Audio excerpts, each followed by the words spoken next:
Hello friends, in this quick tutorial I'm going to show you how to use text to speech on TikTok. But before getting started this video, make sure to subscribe how to 1 minute. So first of all, click on this plus icon and I'm going to record a sample video.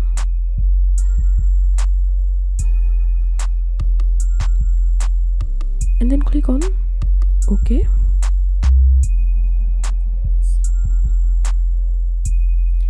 And now click on this text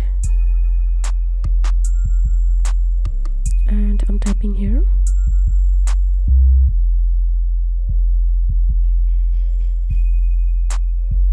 Done.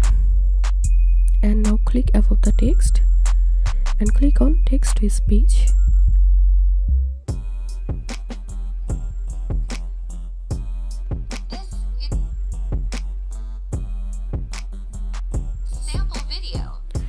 So that's it for now. If you find this video helpful, make sure to subscribe how to 1 minute. Thanks for watching this video.